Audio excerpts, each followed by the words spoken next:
Thank you for joining us today for Rock Nashville, where touring acts get road ready, a part of the Tennessee Film and Entertainment webinar series hosted by the Arts and Business Council and supported by the Tennessee Entertainment Commission. For anyone here who I haven't met yet, I'm Jonathan Harwell-Dye. I'm the Director of Programs for the Arts and Business Council of Greater Nashville. We are an independent 501c3 nonprofit that leverages and unites the unique resources of the arts and business communities to create a thriving, sustainable, creative culture in Nashville. When you become a member of the Arts and Business Council, you're joining a network of artists, arts organizations, and local businesses, all working to cultivate the creative community. You can learn more and sign up to be a member at our website, abcnashville.org/membership. For the writers in the room, Path to Publishing is back. We're teaming up with The Porch and Parnassus Books for a candid conversation about the reality of getting published today. Whether you're looking at traditional publishing houses, self-publishing, or panel industry insiders will help you navigate the strategic decisions involved. Plus, attendees get a 10% discount at Parnassus on the day of the event. I also want to let you know the Tennessee Film and Entertainment webinar series is generously sponsored by the Tennessee Entertainment Commission. So let's take a look at a video highlighting the Commission's work supporting our state's creative industries. And now I'm pleased to introduce our special guest, Scott Appleton. Hello, everybody. Scott, thank you so much for being here. We really appreciate it. Sure, my pleasure. All right. So for everyone, Scott has spent nearly 4 decades in the live touring production industry. He started at Clare Brothers in 1987 and spent years on the road as part of an elite touring personnel for legends like U2, Dolly Parton, the Eagles. In 2025, he stepped into his current role as Vice President of Rock Nashville, where he continues to shape the future of production and artist support. So, Scott, my first question to you: you've done it all in the industry, 40 years or 4 decades.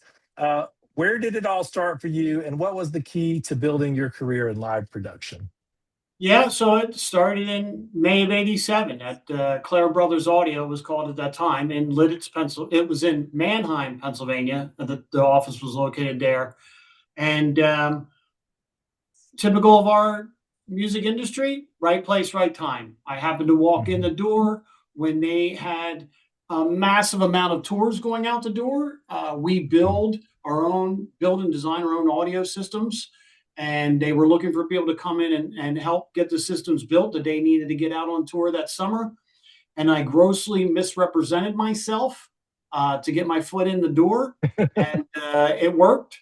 And then once I got in, they realized I was not very good at what I said I was good at, but that was okay. They put me in a different area and was basically painting speakers black for about a year. And I did that and eventually got out on the road, and then my career then took a path. But I was, seeking the opportunity and got in there. Yeah, sounds like you got your foot in the door and you were able to find a place eventually. Yeah, exactly. Yeah. So what was, talk a little bit about sort of what were the things that you came in kind of not knowing exactly what to do. You stepped into that. I'd be curious to know, what were the skill sets that you feel like were the most important to being able to build your career, Clare? Yeah. So when I started at Clare, I knew nothing about audio. And what I did realize, though, that as part of a touring audio crew, you needed to be able to what we call patch the stage, connect all the cables, suspend the PA from the ceiling, be able to load the trucks, unload the trucks, get local hands to get everything set up, tore down, and then be able to repeat it on a pretty hard schedule. And we're willing to do it. And I love doing shows. I love showtime. It's just exhilarating time. I love it. I was addicted to it immediately. And so being able to just be more of a logistics organized person, and then being somebody who was part of a team and be a good team member. That was the other thing. When you're on tour, it is a team environment, and being able to be somebody that others enjoy working with is a big part of it. Yeah, absolutely. And so I'm curious, I think that's a big part of, Rock Nashville, in your role today. I'm curious what you learned about lead team building, especially, and building a strong team. How did you bring that into your approach to building a team at Rock Nashville? So I look back, I used all my years of experience. Building the Rock Nashville team was not my first experience in building out a team. I've done Hmm. it a little bit when I was on tour. Those teams are much more structured, though. But then when I came off touring in around 2001, I went in and kind of laid out the operations department that Claire Global kind of uses today, the structure of that department and some policies that we do. Hmm. So I did that. That was a very, very small team of only like three of us to start, and then it grew. Then out of that, I moved into Claire Data Services, our temporary IT division. Once again, I started over building out a team. I didn't know anything about IT at that point either, but then I learned. And then when I came down to Nashville to take over Claire Nashville, there was already a team in place, and I was just kind of changing up the team and getting a little bit more structure and redefining it. Here, I've had small teams that I've been handed to and then have to restructure them. In approaching a team, I look at this part. I start looking at each individual member that I'm already going to be working with, right? So I get to know them, I get to know who they are, what are they good or bad at, what do they love to do, those kinds of things. And I really just engage with them and interview them for the most part and get to know them. I also look at the overall structure and I look at all the positions that are needed to run and drive the team and what are our goals of the team. I I've been fortunate that I have a pretty good skill set of identifying talented people, or I've been lucky at the people that have wanted to work along with me. And so I place people in certain roles. Sometimes it's been that person didn't know the role was coming, and I just felt that I needed this position filled. That person I felt was a really good fit, and so I aligned them into that position. And that actually happened quite a bit. For building out the Rock Nashville team, we searched out people we knew that either I knew or I had been introduced to, and the person that introduced me, I knew them very well. I was confident that they would be steering me in the right direction. Then I interviewed Hmm. that person repeatedly, and then slot them in the role. And so that's kind of how I build it. I also This is the way I look at teams or developing people. It's kind of like a gardener. A gardener doesn't really grow plants, flowers, they don't really grow it. They provide the soil, the seed, the soil, the water, putting the garden or whatever the plant in the proper sunlight, and the plants grow themselves. And that's kind of how I view building out a team is that my role is planting the seed, figuring out the right person or the role that's going. The soil is kind of like the environment that we're going to work all in. Watering it is giving information, giving direction, helping guide them. And then the sunlight is the proper placement on the team as to what to make them shine. And then they themselves, when you tee it up to them like that, I find it takes an organic growth, and they themselves grow themselves into the role and the positions, and the team comes together in that way. One of the things that I noticed about your career is that you stepped into a lot of roles that you maybe weren't qualified for when you stepped into the role. You had to learn a lot on the job. How does that inform how you select people? Do you look for potential more than sort of experience? What does that look like for you? One thing I look for is the drive of the person. The person's do they want to be here? Do they want to be part of the team? Do they want to take on the role that we are allocating to them? Right. That's it. Hmm. Because I do believe in motivating people. I do believe you can motivate some, but it's it's much easier when you have self-motivated people with you, right? That are buying into what you're doing. They feel that they're a part of something that's much larger than them, and they want to be there and they want to be part of the team and be part of that. That's the key, is finding that first, right? Mhm. Then a lot of the other things come into play. Like if you were looking for a technical person, a technical solution, then you need somebody technical, right? Yeah. But that is a part of that bigger picture of basically being wanting to work in a team environment a lot of times. Not everybody, I look at building at a team also like almost like a football team. So you have offense, you have defense, you have special teams, you have offensive linemen, defensive linemen, you have a quarterback, you have a center, right? A quarterback and a Mhm. center. Quarterback is a much more highly touted role, very integral in the how an offense runs, extremely highly paid. The center is not so glamorous, not nearly as highly paid. But if those two aren't working together correctly, then the team's not going to function right from the start, right? So it's Yeah. finding and putting the people in the right places, and everyone has their own certain role, and a personality might come with that role. Sometimes technical people are not great working in a team environment. They're not great coworkers sometimes, but they bring something to the team that is very much needed. Using that football environment, it might be like an all-star wide receiver. They are typically like, give me the ball, give me the ball, give me the ball. When they don't get the ball, they're after the post game, are upset that they didn't get the ball, right? But in the Yeah. right time, they're the ones winning the game for you, right? And so the other players have to respect that person's role as well. So that's kind of my approach to that. Thank you.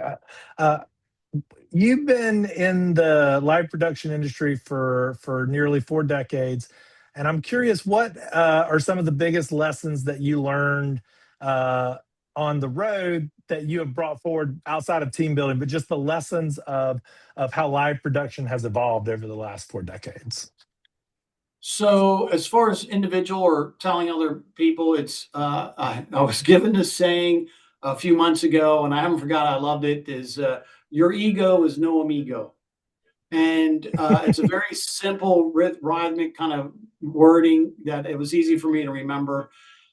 I've seen more people actually derail their careers because of their own ego, and that's tough to watch and see. And also, it's usually what happens is that nobody course corrects that person. Like a lot of times, they don't come up and say, look, or they do, and it falls on deaf ears. And then down the road, eventually people don't want to work with that person, and they're no longer getting hired for stuff. And that is it, is when you are touring, and I think not only just in touring, but in general work environment, people want to be work with other people they enjoy working with. And when you go to a place and somebody in that work environment is creates a toxic place, their time is limited typically there, right? And Mhm. so that's the biggest thing, is that a lot of times, and our business is big. There are big egos, and I'm not just talking about the artists. I'm talking about the technicians, managers, production people, all that surround and go out on tour. There are a lot of big egos in that realm, and most of it is the reason they get let go. It's typically not ability; it's really Yeah. personality. Vast majority of the time. I believe it. I believe it. So let's talk a little bit about Rock Nashville. I've heard it described as a one-stop shop for live music experiences for touring. But what can you talk about sort of the impetus of Rock Nashville and what makes this campus unique? Yeah, so it all stemmed from Rock Lititz is our parent company, and there's a campus similar to ours in Lititz, Pennsylvania. That all started really with one building, one big production facility. Um, Claire Global, the other company I work for, because I wear two hats, being vice president of Rock Lititz, is Claire Nashville rep here as well. And in the town of Lidditz, there's Tate Towers, there's Claire, there's multiple vendors in that. They're much more of a manufacturing wing of the industry up there. And they built the one box to bring in full production facilities. And then they kind of built and grew from there. They're hugely successful, and they found that they actually needed another building to house production facilities. And at the time, Soundcheck had to move out of their area in Nashville. They were looking to move. There were other vendors in our business looking to move. So Rock Lititz just felt it made sense to start another campus, having a Rock Nashville, and we were going to build it all at one time. And Nashville was a really, because of those things. Also, Claire had grown; they needed a new location. Tate and Gallagher here in town was also needing a new location. So it was just this combination of all these people in our industry that were already in Nashville, needed a new location in Nashville. So hence the campus came up. And the other thing that made the most sense is that, Nashville is Music City. It's unique in itself comparative to all the other cities that I know of in the world. There's not, it's a great small city that's very rich, and not only just the music scene, but overall creative, food, video, just visual, everything. It's really has grown to be just this wonderful creative city, and it's really attracting more and more creative people all the time, even on the technical side as well as the artistic side. And so it just made sense. They needed studios with Soundcheck. Oracle buying up the property that Soundcheck was located, it had about, I think it was 9 or 10 production rooms there. They needed a place. Rock Lititz was having to turn business away for their big productions, so it once again made its place. And so it was really, just a combination of all those needs. And what I find interesting is that a city like Nashville that has, I don't know, from the 40s or 50s, definitely the 50s, has had so many artists in a bus, in a van, station wagon, whatever it was, leave this city to go out and do live shows with so much history behind it. It's, mind-blowing that a campus or something like this wasn't already in place here, because of just the amount of people that start here in this town, live here, and then leave here to go do live shows, not only, in the United States, but internationally. It's, the touring music scene is, Nashville's a huge exporter of it. It's really incredible. Yeah, absolutely. So, what are some of the characteristics of the Rock Nashville campus that are, unique? What makes this campus such a viable, a new addition to the industry here? Yeah. So the main thing is that we have a total of 15 different production rooms. So we have from very small, really looking at artists starting their career, bands that are just starting out, the van band or bus and trailer, very small production rooms at a price point that artists at that time, can really afford. They can also rent them hourly, not just through the day. And it's a place where they can come, work for several hours in a very controlled environment, and they can, work their craft and get their live shows ready to go, and then out they go. So we can start at the very early on with an artist's career, and then it ramps up and scales all the way up to a stadium show. And so we can have the very beginning to the very, very seed, the start, to the extremely well established mega tours that are going out and traveling internationally. We can house and have facilities set up for all that. The other thing too is we have a little over 34 tenants on the campus that are all based around the touring industry, and from lighting and video and trucking and security, backstage furniture, physical therapists that go on tour, just pretty much anything that you would really need, recordings, playback, whatever that is really has to be involved in a live show. It's one-stop shop here on the campus.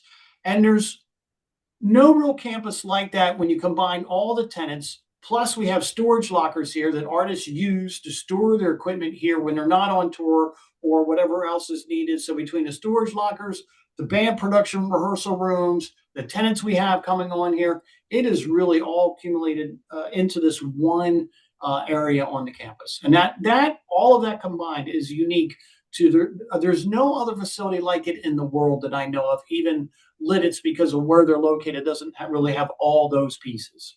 Mhm, mhm. Yeah, it's incredible to think that very early stage artists, all the way up to the stadium touring artists, can come to this one facility and have their needs completely met. That is unique in the world, I think. Yeah, and that was intentional. We when we designed to build it out, that was an intentional thing that we wanted young developing artists to come in, build relationships with them. Soundcheck has a long history Mhm. being here in the town, and so does Claire. So we have seen artists come in the doors that you know, in a way nobody knew, right? They were just starting out. And then next thing they know, they have these careers where they're selling out 50, 60, 70,000 seats a night when they go to perform. Yeah, absolutely. So, what are some of the advantages of having all these vendors located there, uh, in terms of getting a tour off, on its feet faster? Does it increase the speed? Does it increase efficiency? What does it do to have everybody in the same location? Yeah, speed and efficiency, definitely. So production can come in here prior to the artist coming into the site. They would be months on in advance, or even artist management or artists could come onto the campus and start planning what their tour looks like. And they can basically have several meetings all in one area.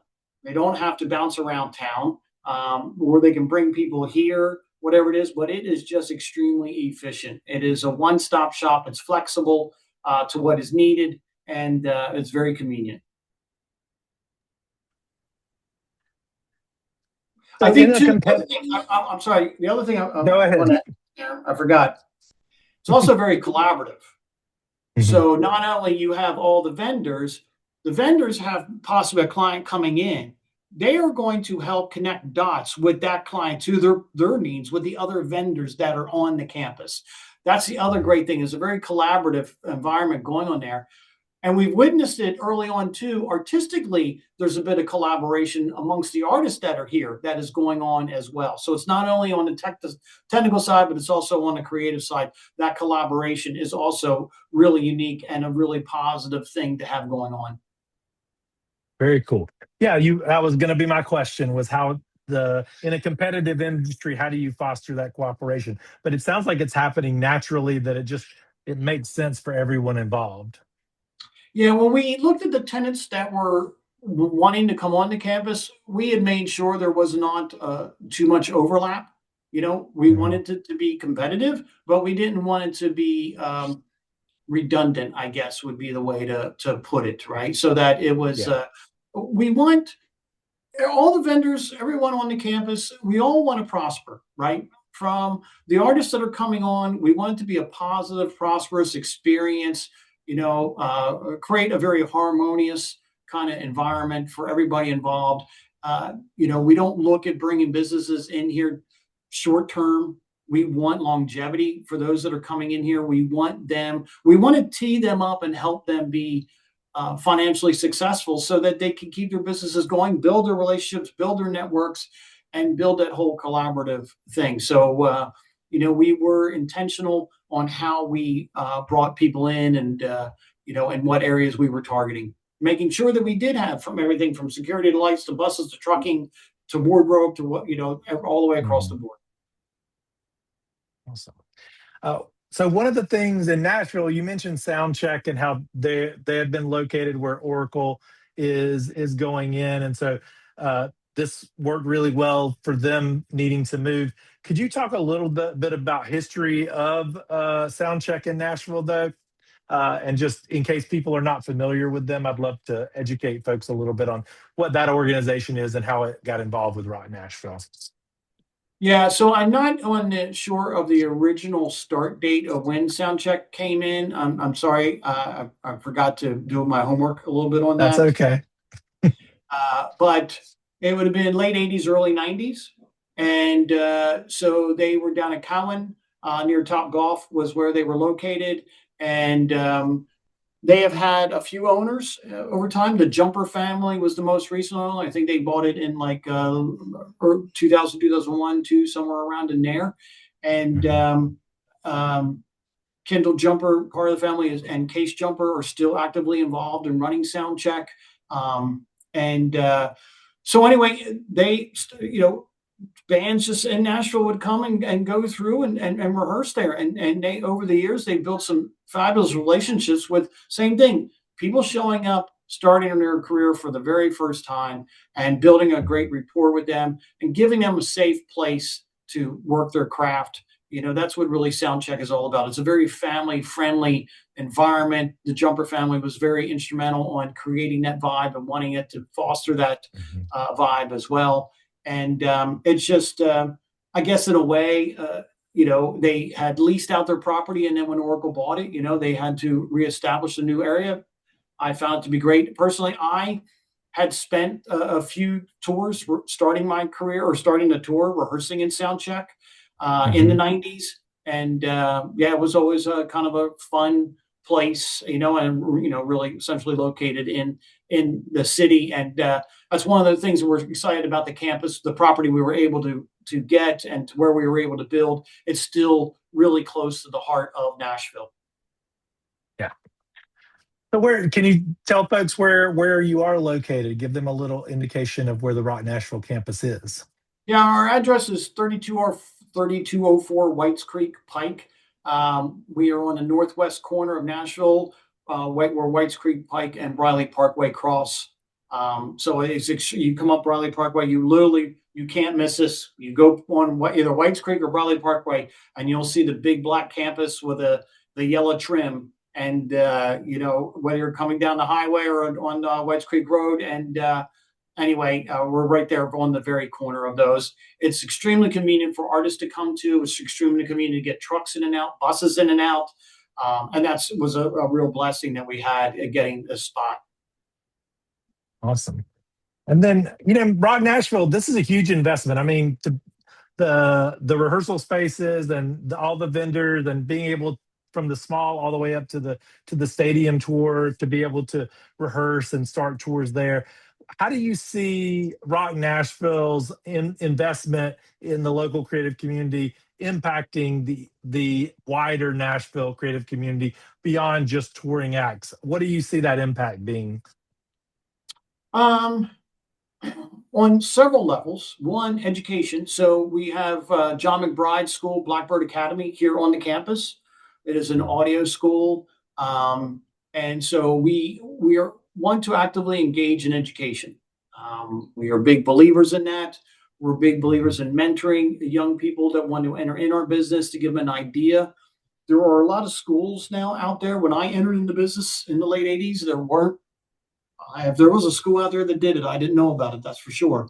Um, but that has changed over the years, and we've seen where youth are, in high school or graduating high school, and they're, what is their career going to be? And there's universities and other schools out there that are offering programs, and then they go dive in and they get a degree, which is great. And then when they come out and they go on tour, they realize it is not what they had wanted or believed it would be, and they end up having to pivot. And typically they stay in our industry, but it's not in the role that they thought it was going to be.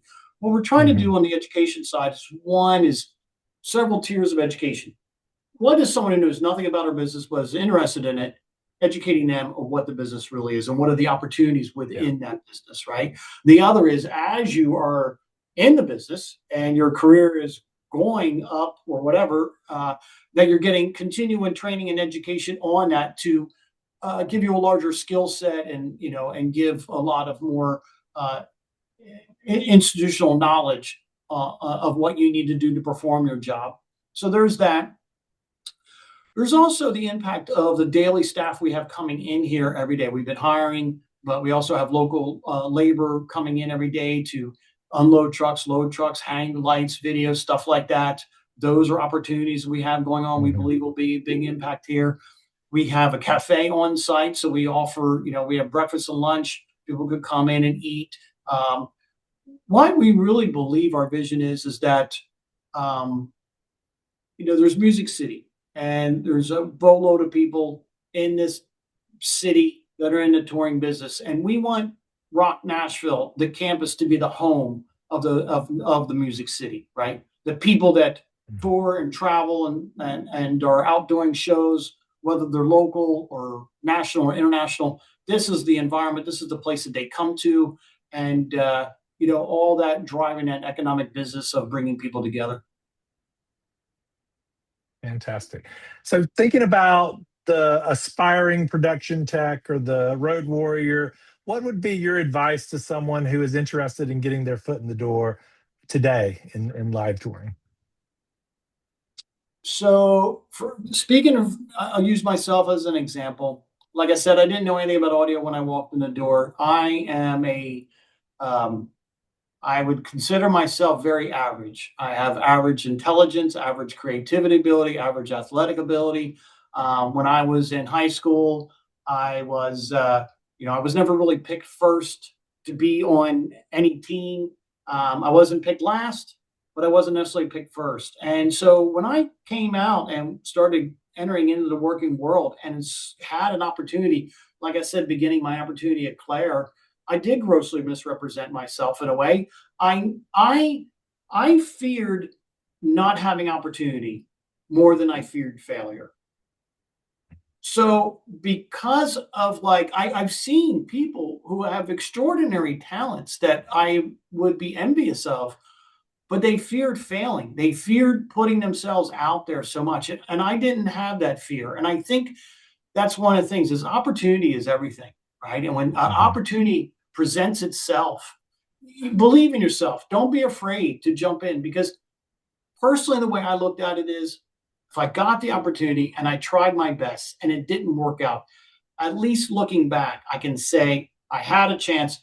I tried, I went for it. It just didn't work out. And I'll learn and move on from that, right? To Mhm. me, that is the key, because a lot of times I've noticed over the years, opportunity does present itself to people, and they are just, for whatever reason, they aren't willing to take the chance.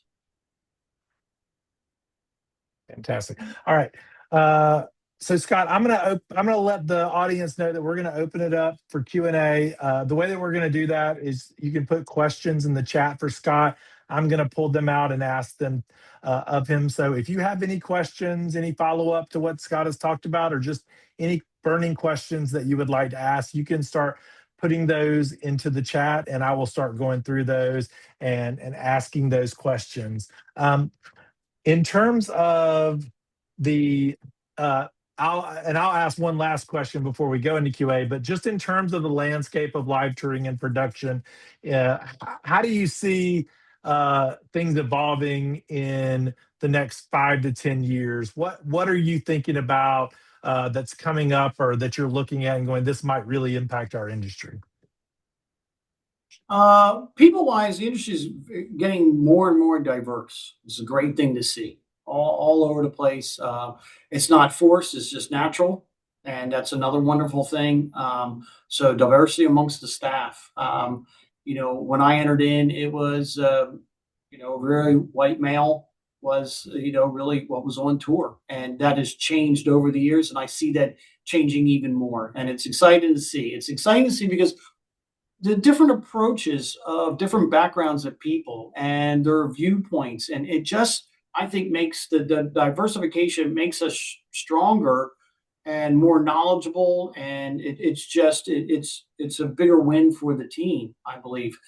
Technology is another one. The technology is Mhm. really, in the last 10 years or so, it is just really taken off. Just like in our normal world, right? Yeah, The cell phone days and what it was, you know, 20 years ago to where it is now is unbelievable. And technology playing into the live touring business is unbelievable. Um, how you can sit there and design a show, the way to design shows and get an idea and can 3D model it, or at least get it, virtually to an artist and give them a good feel of what they're looking at and everything has drastically changed over the years as well, and probably will keep changing. Might even get to a point where you fantastic. can walk in a room and You put on goggles or something like that, and you're on your stage, and you can see everything around you and all that kind of stuff. It's just it knows no bounds in a way. Absolutely. All right. We have our first question. So Dick Marcus asked, tell us about the music industry brands like Shure, et cetera, that have offices at Rock Nashville. So who are the brands that are there that people might know or be interested in? Shure, Sennheiser, Yamaha, Diablo Digital, Copilot, Fuse, Four Wall, PRS guitars, JBL, Martin, EFX1, and there's a bunch more. I'm sorry, I don't have the list in front of me. That's okay. That's okay. But they're listed on your website, I would assume. Is that correct? Yes, absolutely. Yes. Yeah. Yep. Okay. So we'll make sure that everyone gets the website, but you can Google Rock Nashville. I think you'll find the website pretty easily and find those things. Do we have any other questions from the audience? Dick, thank you for that question. I really appreciate it. All right. We just dropped the link to rocknashville.com in the chat if anybody's looking for that. I'll give it just another moment, Scott, and then, here we go. What types of outreach to local schools are you looking for? Tina Atkinson asked that question. Yeah, great question. We are still working on that phase. We've only been open coming up on 10 weeks now. January 2nd was really when we opened the doors.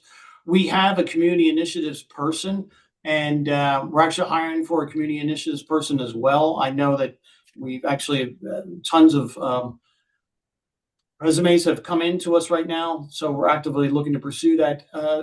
We are hoping that in third quarter, fourth quarter this year, we have a much better view on how we're going to roll out and engage with education. But we do these things called rock boxes that are for like high school age that we send out into the community already. Gives them an understanding of kind of like what we do a little bit. And then we're hoping to engage on the high school level and college level with, whether we bring them to the campus, which we've already done some of that, or we're actually going out and visiting them on career days, stuff like that. We do a lot with MTSU, Belmont, with going out to the universities on career days, letting them know what we do. So those are the kinds of the ways we're trying to interject us, but we're really looking for somebody to head up that program for us. Thanks, Tina. Thank you for the question. We really appreciate that. If anybody else has a question, let us know. I guess the lesson you've learned or a lesson that you try to impart to your mentees or the folks that you're working with, what's one takeaway that you always try to give people? Never burn a bridge. So it's amazing how many people I've come across that, you come back across again. In our touring industry, it is a very small business, and you run across the same people a lot, and nice people finish first, hands down. And, when you are somebody that people enjoy working with and you do good work, they'll keep bringing you back over and over again. And a lot of times, sometimes people get caught up in the amount of money they're going to be paid and made. And I tend to find out that really all that kind of cycles through and gets to where it needs to be. But it is some engaging with people that, people want to be around. And when you burn bridges, I tend to find that it can come back to haunt you. Very sage advice. I appreciate it. Scott, thank you so much for joining us today. Thank you. It's been my pleasure.